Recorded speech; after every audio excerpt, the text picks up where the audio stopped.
Not much, about as much as everyone else. He's been in town for a while. Everyone knows that. Obviously, the club are working through some things, but as far as the situation goes concerning John and his future with the club, I just think the club's working through some things behind the scenes with the NBL and FIBA. So apart from that, we don't know much. It's great to have him here.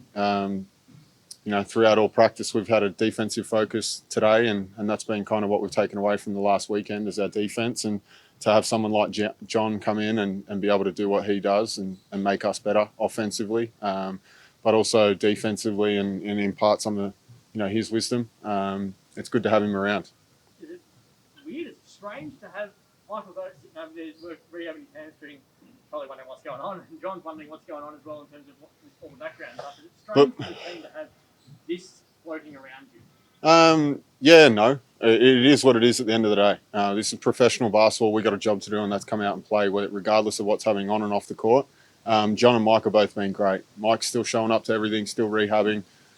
John's been in town, so working out with us, doing what he can to make us better, and Mike's doing the same thing. So regardless of that, we've still got to go out as a team and play no matter who's on the floor, whether Mitch is on the court, Mitch isn't on the court. We got John, we got Mike. Doesn't really matter. We still got to make a performance, put performances in place to give ourselves the best chance of winning this thing. And we don't feel like we did that, regardless of what's going on off the court.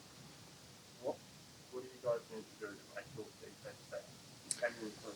Yeah, I think we've had 2-3 days off just to kind of walk away and get a mental break. It's been a long season for us. I think coming home, the mental exhaustion of being on the road really took a toll on guys. Although we got home and it was nice to be home, everyone finally got caught up with what had actually happened and what went on when we got on the road and were away for so long. And everyone just needed the last 2-3 days to kind of hit a reset button.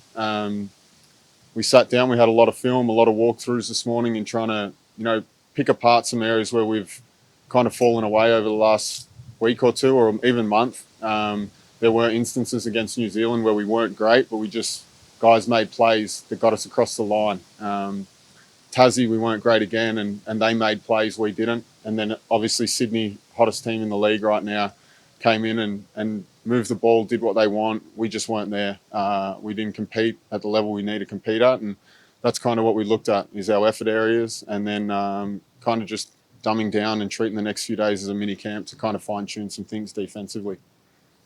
Training with John at the moment, what is it about what he does that makes you better defensively? I think it's his intensity.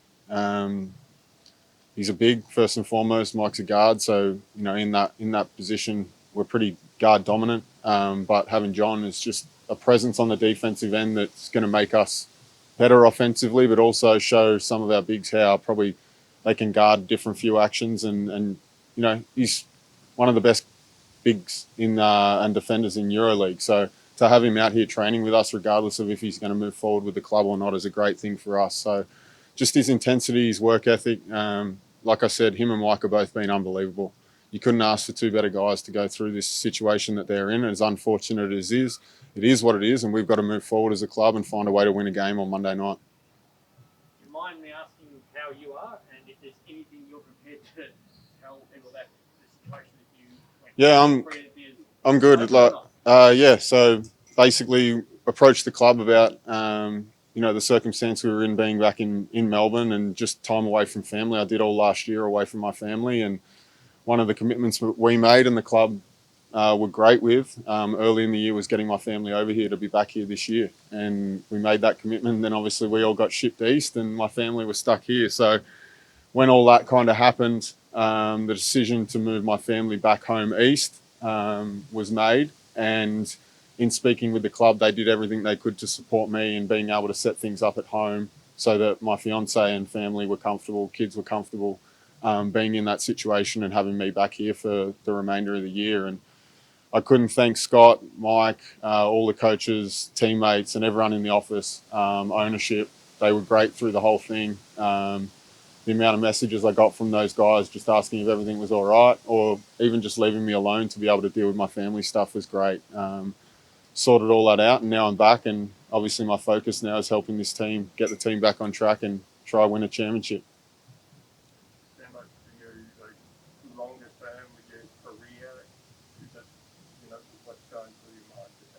I'm not really worried about that, to be honest. It's a 1 year deal for me to be back here, and the focus is right now getting this thing and heading in the right direction so that we can win some games and put ourselves in the best position to make playoffs, hopefully secure home court, and then win a championship. And anything can happen in playoffs. I think anyone who follows the Wildcats knows that. And you know, if we put ourselves in that position, we believe if we take the right steps the next couple of days and the next few weeks, we're going to give ourselves the best shot to win it. And that's what everyone in this group, everyone at the club, everyone in the association wants. And we think our fans, our members, everyone that follows this club deserves that after the year that we've been through.